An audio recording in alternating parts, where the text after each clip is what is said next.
So yun guys, no, nandito kami sa Barangay Labak. So doon sa may Kalye Sena, yun, sa nanay po ni Kapitan. Ito yung kanilang piso wifi. So sira yung kanyang memory card. So dahil na hindi naman siya dahil sa baha, siguro dahil doon sa pagkaka-brown out, laging patay-patay ng ganun, ilaw. Pero naka-EBR na rin naman to kahit papaano, pero talagang hindi na kinaya dahil ilang araw din naman nawala.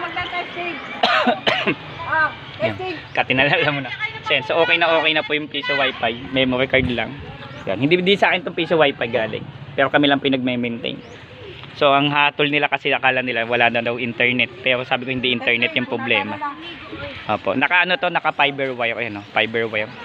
So nasa halos mga nasa 500 meters din yung fiber wire na pinanggal from internet source. Kasi applyan na yun guys, is dagat na. So okay na. Ayun,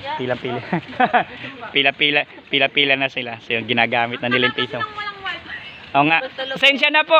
Kasi dami ko lang din po talagang ginawa yun. So yung wanted po ako. Sabi ko, ay depende Yun. sa technique ako pupunta ka kaagad. Actually, nung Sabado po, kaso natapos po kami noon, alas 10 na ng gabi. Eh, nakakahiya naman, 10 oras ng gabi nandito pa kami. Nag-message, talagang busy.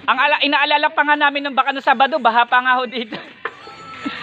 Kasi pinabalita kami, may tubig-tubig pa eh. Tatapusin nyo daw ang kanta. Yan, okay lang. Hindi, okay lang. Pagkatama naman po yung credit.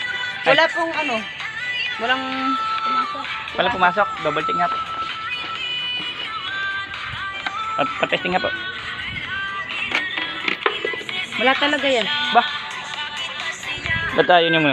Okay po, teka lang. Kasi magawa mo, don't forget to subscribe.